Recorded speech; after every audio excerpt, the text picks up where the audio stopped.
right. Got Bleacher Report up, YouTube up, and Instagram up, Facebook up as well. All right, man, let's kick this simulcast off and let's get it cracking. Here we go. All right, here we go. Salute to Knicks Nation on this Wednesday afternoon. Another edition of KFTV's Bleacher Report simulcast. CP the franchise on the solo dolo. Salute to today's sponsor, SeatGeek. Hey man, those Knicks tickets can be a little bit expensive, especially at Madison Square Garden. So use our code KFTV10 for 10% off your order, up to $20 off at SeatGeek, the #1 rated ticketing app and the official ticketing app of KnicksFanTV. On today's show, we are going to put some respect on Josh Hart's name. Josh Hart kind of doubling down on his ego comments in the locker room after the Knicks 99-95 win over the Nets. So we're going to look into Josh Hart's season, man, put some respect on his name. Plus, Tom Thibodeau is tight, man. Tibbs calling out the referees and the NBA. Are the Knicks getting disrespected by the league, man? We're going to talk about that. Plus, a shout out to the dog, man. OG Anunoby, our guy from the Athletic Knicks Insider, Fred Katz, wrote an excellent piece on OG Anunoby and his defensive prowess. And we're going to dig into that article a little bit, man. So we're going to have some fun with it. Lock in, hit the like button, hit the share button, and subscribe to the channel. The #1 show for the fans, by the fans. CP the franchise in the building. And salute to you guys, man. Let's get it going. All right, man, here we go. Salute to everybody tapping in. 3 p.m. show. Usually I'm on at 5, but I got some prior engagements that I got to tend to around that time. So this is going to be more of a rapid-fire show. We'll be on for about a half hour or so, and then I will log off. Knicks on a little bit of a break, man. They get some break. Those tired legs, get some a little bit of a time off. Their next game is not until Saturday against the Sacramento Kings. So a much needed break for some of these Knicks players. A lot of you think that guys like OG is tired, and Cat and Brunson and all those guys. So, hey, man, a much needed break for the Knicks. Well, you guys know, man, #1 show for the fans, by the fans. We always keep it going, and we don't rest here. We keep it going, man. So salute to all of our supporters, wherever you guys are at. Do me a favor, man. Like, share, and subscribe. Share this video right now on Twitter, or you can share it on the group chat. So after the Knicks 99-95 win over the Nets, we did get some locker room sound bites from the squad. And one in particular that was pretty noteworthy and interesting was from Josh Hart. Over the past couple of weeks, Hart came up big in the papers for his comments about the Knicks not having any egos and things of that nature. Well, he did elaborate and was more specific in terms of what he was referring to. So let's hear this soundbite from Hart, and then we will react to it on the other side. Here was Josh Hart in the locker room last night after the Knicks 99-95 victory. Here we go. To win, you have to have a team that don't have egos. I think that's why Boston won, because they have a team that's not full of ego. You have Drew Holiday, who's been an all-star first team, all defense, all NBA, max player. He don't give a damn about scoring. That's like the egoless attitude that we have to have. There was no pinpointing somebody, but that's just what you have to have to win. Are you guys developing that? I think so. It takes time. Peaks and valleys. Building. And that was our guy Ian Begley with the follow-up asking, are you guys developing that? And Josh Hart saying that they are building. And look, he hit the nail on the head, man. For this team to accomplish their goal, and that is to win a championship, you need guys that are going to be selfless. You need glue guys. That's what he talked about with the Boston Celtics. He highlighted Drew Holiday. You could look at guys like a Derek White. The entire team, that entire unit with the Celtics that won that championship last year. One of the things about them was their unselfish nature. Obviously, it starts with their two lead dogs, and Jaylen Brown and Jason Tatum. who did a great job of making their teammates better. That was a big question mark with those guys. But Hart highlighted those glue guys, man. Those guys that just do whatever it needs to be done to win. And especially with a guy like a Drew Holiday, he spoke about this year with the Athletic and talking about, like the defensive assignments that Joe Mazzulla has for him out there. He's no longer the guy that just primarily has to take on the on-ball assignment. Sometimes he's guarding 4s, maybe even 5s, because of his ability to keep that low center of gravity and prevent guys from getting to their spots, moving guys off their spots and further up on the perimeter. You saw him do that very effectively against guys like Julius Randle and even Karl Anthony Towns. So I think Josh Hart has a great point there. And for the Knicks, he's that guy. I mean, let's go back to the game-sealing defensive play here against the Nets where, Josh Hart, he scrambles all the way from the three-point line to crash the boards and get a timely rebound, almost losing his balance to go out of bounds, and has a wherewithal to call the Knicks' final timeout. That's heads-up play. That's awareness. That's hustle. Those are the glue guy plays that the Knicks need, because sometimes you look around and, some of those guys, they're a bit inconsistent when it comes to that. But Josh Hart, he's locked in that regard. And Hart even talked about the fact that, on that final play with the Cam Johnson three-point look, he did say that, he did not communicate with Precious Achiuwa on that switch, and where Precious had to run out and recover very quickly to challenge that top of the key three-point shot from Cam Johnson. So shout out to Josh Hart for not only holding himself accountable, but he said after he failed to communicate, he kind of felt like he had to make up for that blunder, and then go snag that rebound and save the game for the Knicks. So, just heads up play by him. And then as we take a look at his stats this year, doing an excellent job, man. Just doing what Josh Hart does in being the glue guy, the selfless player. 14 points per game, 5.6 assists, shooting a decent, 36% from 3, 55 from the field. And of course, we know with Josh Hart, rebounding with the best of them. Last 10 games, averaging 12.6 rebounds per game. I mean, those are monster numbers. Those are big man numbers, power forward numbers.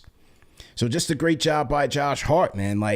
I believe, when you look at this Knicks offense, especially them being top 2 in the league, he's a big part of that.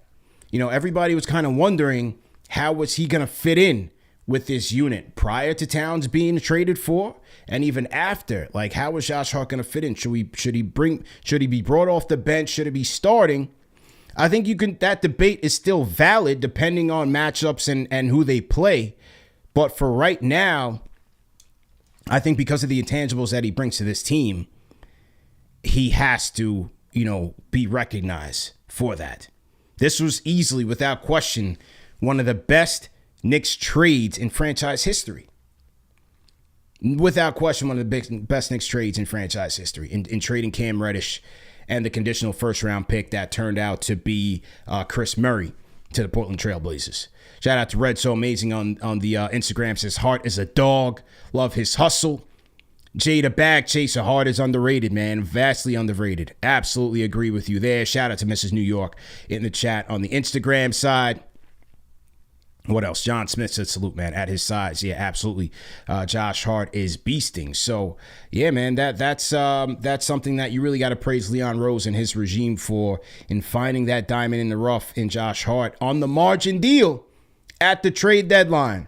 So let's see if the Knicks can do that again and find some much needed depth at the, I think, at the wing spot to really help themselves get into that second half stretch. So we'll see what they do at the deadline. And speaking of, those glue guys and guys that make those winning plays, even though Hart said in that soundbite, the media gets carried away with it, I wasn't referring to anybody in particular. A lot of people speculated that he was talking about OG. Now, we don't know that, but let's give credit also to the dog. He did kind of find his stride a little bit in last night's game. 20 points, 8 of 18 from the field. But we also got to talk about some of his signature, and shout out to DJ Ace from KFS, from Knicks Film School on this. Some of the dog's signature plays here in the crunch time in the second half, man. Challenging shots, staying up on the screens, being physical, and getting forcing some much needed turnovers. You know, a couple of blocks, couple of steals there for the dog. This is what he does, man. This is what he does. Staying close on those screens for Cam Johnson and disrupting rhythm. So even though offensively he's trying to get his groove back, you know, defensively, make no mistake, he still saves the Knicks from a lot of errors and mistakes. And Fred Katz of The Athletic wrote a great article on OG Anunoby in terms of highlighting his defensive instincts. And shout out to our guy Fred, shout out to Matthew. This was a great read here. And just talking about, you know, one of the things I found interesting in this article, Fred and OG kind of broke down film together, is how much he has like almost a photographic memory in terms of the steals and the blocks that he's had in random games of the season. You know, Fred asked him about, hey, how did you feel about this stunt where you stole the ball from Andrew Nebhard in the second game of the season? And OG broke down the play verse for verse, bar for bar, in terms of where he was and what his thought process was. So just taking you inside the mind of a defensive genius that is OG Anunoby. And great article here by Fred, and talks about OG, where, you know, he's studying film. He talks about studying film. He's studying players. He doesn't take notes, but he is watching games and studying who he's going to be matched up with, studying their tendencies, and then going out there and executing. And one of the important things about OG Anunoby is that he's a guy that's going to take risks. He's a guy that's going to cheat to make things happen, to be disruptive, to force turnovers.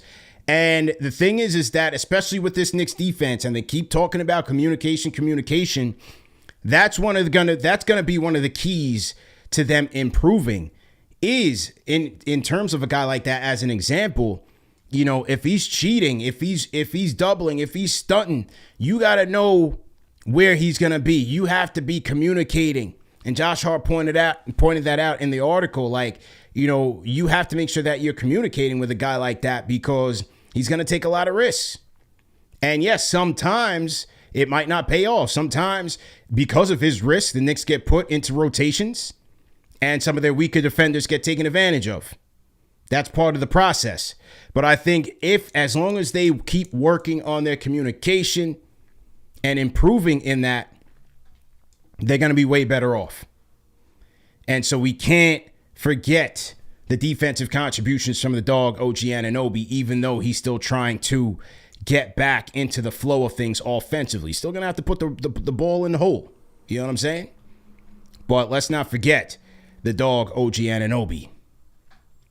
Lockdown defender, Cat Broadway, salute, man. Shout out to Cloud Cage. He says, CP, where'd you get that hat? I'm going to need a cop. KnicksFanTV.com, man. This is our New York versus the world hat. This is our hat. You're not going to find it nowhere else but KnicksFanTV.com. So go ahead and get yours today. We just read up on those snaps. And there that is. So that was a good article by Fred Katz of The Athletic. I would highly recommend you guys go out there and read it. And just talks about the dog and how he prepares for games defensively. Also on The Athletic, our guy James Edwards Trilogy wrote a good article on OG Anunoby in terms of, this was earlier this year, he wrote a good article on OG in terms of his offensive approach and how he approached practicing his threes and shooting more above the break threes this season. Now, as somebody in the chat said, he looks gassed. Kanyan Pepper says he looks gassed a little bit. Yeah, he does. He does. And you know, from what I hear, he might be dealing with a couple of ailments here and there. Maybe it's the elbow. Maybe it's a couple other things. So he's not exactly 1,000%, but he's giving it a go, and he's gutting it out. So hopefully these 3 days will allow him to get some rest. And then the All-Star break, hey, man, go on a vacation, go to Bahamas or something, and recharge the batteries for a second half run. But all that, you know, with all that being said, this is why, ladies and gents in the chat, and salute to everybody in the chat, this is why I want these guys to go out there and see if they can get another wing on the margins at this trade deadline. I'm not worried about the big man because I think they're still going to keep Mitch. But this is why I want them to see what they can do, man, and see if they can use this Sims contract and get another wing in here, another innings eater. And one in particular who, hey, may be an option. You know, it's going to be a little bit tough in terms of the room, how much space they can make to accommodate this guy. But they got a guy in the G League right now, in Chuma Okeke, who in his last game dropped 30 points, 11 rebounds, 8 assists, and 7 threes made in the G League last night. So Chuma Okeke is out here balling. Now, the thing is with the G League, the competition obviously is not on the level. A lot of guys will go in there and have career nights and then come up on the NBA level and, you know, drop a single. You know what I mean? So you got to kind of take the stats with a grain of salt. But I say that to say, I hope that the Knicks are really watching this kid. And, you know, if they can determine that he can help this team, maybe take a look because he's a good athlete. We need more athletes on this team. He can defend and he can play tough and play physical. This is what we need.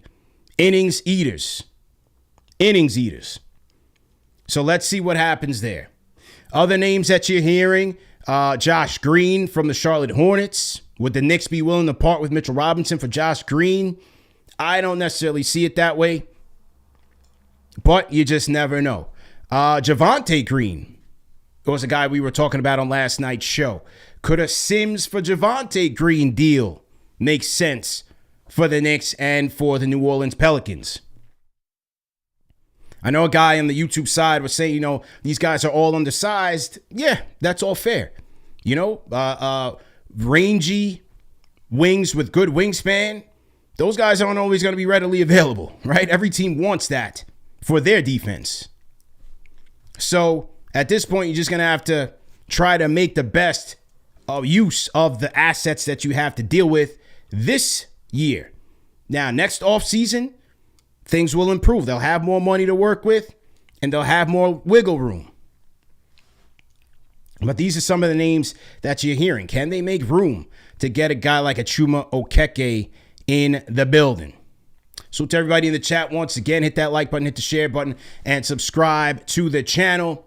Big Q305 on the Bleacher Report side says, how can we get Tibbs to play our bench another 5 minutes per game? Well, look, that's on Tibbs. Obviously, in the Hawks and the Nets game, he did go 9 deep. So he is playing more guys. And those guys just need to be effective in their role. I thought the Hawks game, those guys gave him a good run. They were very important in providing the Knicks a spark and giving them energy. I was at that Hawks game. In the first quarter, these guys were down by 10 points, and it was a funeral in there. It wasn't until Campaign and Shamet and Deuce and Precious came in there that they turned the tides on the game. They were very important. And what did we see last night? Look, it might not have been because me and my guy Elite, where my guy Elite texted me like 8 o'clock this morning. Shout out to Elite, Dreamville's own producer. He texted me at 8 o'clock this morning. Oh, man, the starters needed, the bench needs more minutes. Where was Precious? Where was Deuce in the second half of the Nets game?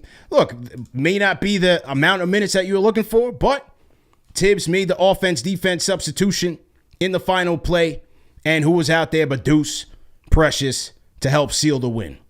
So, might not have been the amount of minutes that you're looking for these guys, but situationally, they were in there and they made good plays. I think Precious has been playing pretty well so far. John Smith on the YouTube side, Precious is doing his thing and Deuce has to get back in his groove. I'm missing that. Exactly. I'm with John Smith. Deuce still has to regain his shot. It's been a little iffy. It's been a little off. You know, even the Deuce chance, he hasn't really been able to get it going, but I think he'll be all right. You know, last night he was fine. 3 for 6, 7 points. -6 on the night, but he had a rebound and an assist. And he was out there for defensive purposes, man. Go get a stop. So there it is. You know, Shamet, hey, I mean, the guy just can't score no more. You know, look, I like his energy. I like his defense. But you Landry Shamet. You brought in here to shoot the three and get buckets. He hasn't been able to do that yet. He didn't shoot the ball at all last night in his, how many minutes did Shamet get last night? 6 minutes last night. Precious got 18. Deuce got 18 and Cam got 9. Precious got the scoop layups going. Yeah, he's trying to flash a little offensive bag out there. Shout out to Precious. You know what I mean? Shout out to him. Cloud Cages, I don't know why they don't let Tyler play. I mean, I think, look, there's only but so many point guards you could play, man. Between Brunson, Payne, McBride's an undersized guard. You need wings, man. You need wings. I think offensively this team is fine. Yeah, they'll get into a little bit of a rut here and there, but they've got to clean up defensively, and Tyler's not helping them do that. That's just a reality. He's not helping them clean up defensively. They need size, they need athleticism, and they need to run guys off the three-point line and play tough and play physical. But I would like to see Kolek get a look. It's just going to come at the expense of most likely Cam Payne if he either gets hurt or he just falls off a cliff. And that second unit could use a good facilitator. No question about it. I'm not arguing that. That second unit could definitely use a good facilitator. So let's see where they go there.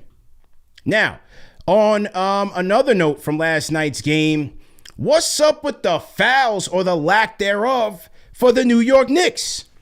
These guys are not getting any type of respect. Last night, you had Jalen Brunson go to the free throw line, 4 attempts. Karl Anthony Towns, 4 attempts. Overall, the Knicks, 14 attempts at the free throw line, where the Brooklyn Nets, with nobodies, no offense to those guys, with 25. What is up with that? So let's hear from Tom Thibodeau, hear what Tibbs had to say after the game in regards to, first off, he talked about Jalen Brunson. Here we go. Hang on. Let me run this up. Find a way to get it done late in the game. Look like this Jalen.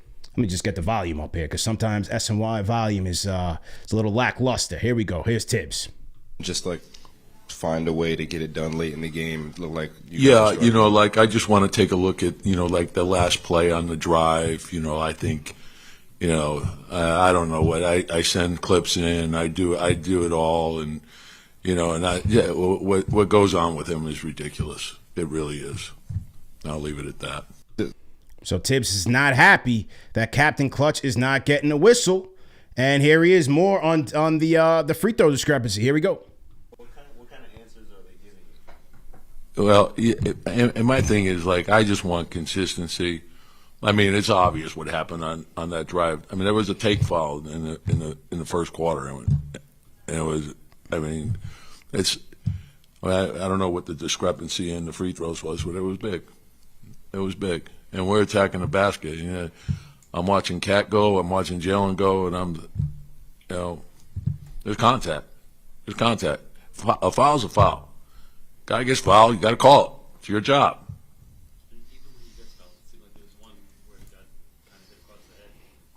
Which time?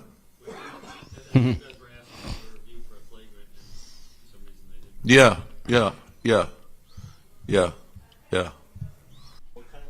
All right, so that was Tibbs, man. I'm with the coach. I'm with the coach, man. I was at the Hawks game. Towns gets called for a technical foul, and he gets raked across arm right in front of the baseline referee. Like, what are we looking at here? This guy is getting hacked. Jalen Brunson is getting hacked. And on the Brunson side, people complain of the haters, and then they say, oh, he's flopping. Well, what do you want the guy to do? If you're not getting calls, you got to sell. Selling is part of the game. Selling the calls, because you got to make the referee wake up. You got to do that because they're not getting the calls. So I don't know. I don't know what the deal is. The Knicks right now, they're 21st in free throw attempts. Yes, part of that is that they take a lot of jumpers, but also when their guys like a Brunson, like a Towns are attacking the basket, they're not getting a call. And then what they need to control, which is human nature, it's hard to control all the time, is they're constant complaining about it. They complain about it, and a lot of the times, those are the two guys that are still in the backcourt when the other team is off to the races in transition. It's compromising their transition defense. So you're impacting them on both ends. You're not giving them the benefit of the whistle. You're not allowing them to get to the free throw line and catch a breather, right? Because Tibbs is going to be out there working them 40 minutes. And then on the other side, they're giving up easy transition buckets because they got 4 on 5 on the other side. JG, Cat is getting scratched and clawed out there. He is. And give credit to Cat because he's not shying away from the contact. He's playing tough. He's playing physical. And he's getting raked. So, on the flip side, you give these guys credit for their physical style of play and their physical stature. And especially Brunson and Towns, they're tough. It's almost like the Shaq and the Giannis thing to a certain extent. And the LeBron thing, because these guys are so big, sometimes, well, not LeBron, because you guys think LeBron, they treat him like a king. But because of that, they're allowed to just be pushed around. Kent Guerriere, I hope I'm pronouncing the name right, not chopping it up. He says, but Brunson is a foul merchant. I can't front. That's why the refs are holding on to foul calls. Look, you can make that argument. I think it's part of the game. People say that about SGA. Harden does it. Look, D'Lo was doing the same move every time last night. The same up and under rip through on his drives. It's part of the game. The game is to score points. The game is to win. And so if you got to manipulate the brainless referees out there, hey, do what you got to do. I don't really see him as a foul merchant. I think he's trying to, get the calls. He's getting fouled out there. And, that's just part of the game. How many times? I mean, it's a tale as old as time. Everybody who's been watching the NBA as long as I have, how many times you see the superstar, the referee misses the call in the first time, the superstar then goes and forces the issue again, attacks the basket, and he gets the call. The referees are making up calls all the time. That's the nature of the beast. But they got to start showing our guys a little bit more respect. King Speech Road 3743 $5 super chat on the YouTube side says, go back and look at the Hawks game. Dyson 6 foul. Dyson grabbed JB once in the backcourt, not called, so he thought he can do it again, and he got the whistle. So, he's right. Leon Johnson, dude is a foul merchant for real. And Ken says it's a part of the game, but after a while, the refs take notice of those guys and start chilling on blowing the whistle. That's fair. I can't argue with that. That's fair. But I also think JB, he does deserve some of the benefit of the doubt, man. He's attacking the lane, and you can see it. And Towns, same way. So, sure, a couple of years ago, they made it an emphasis to not give Trae Young and those guys a benefit of doubt when they jump in. Remember that when they were trying to legislate that, where guys were jumping back, that quick stop and jumping back into guys. They were trying to say that they were going to enforce that, but Brunson still does it. So I mean, they don't call that anymore. But he's still not getting respected. Still not getting respected, man. 500 people on the matinee show. Salute to you guys, man. Salute to you guys. A little off day a little rest day for the Knicks. And they'll be back on Saturday, man.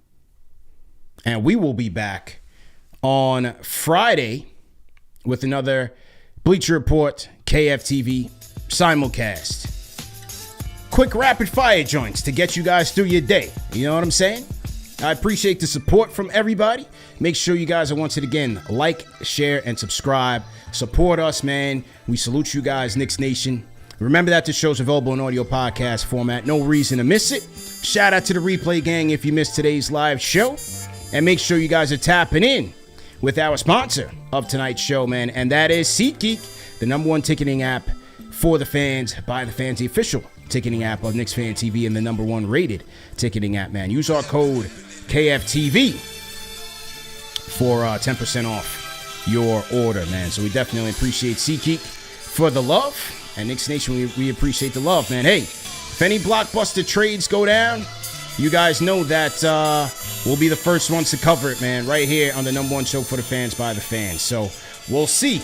But as our guy Cody Glock said on last night's postgame show, ain't no trades going down for Mitchie. We holding on to Mitchie, man. So shout out to Mitchell Robinson. And once again, salute to Knicks Nation for tapping in. We'll see you guys on Friday, 5 p.m. this time Friday. All right, fellas, ladies and gentlemen, peace. Thanks again for the support. Peace.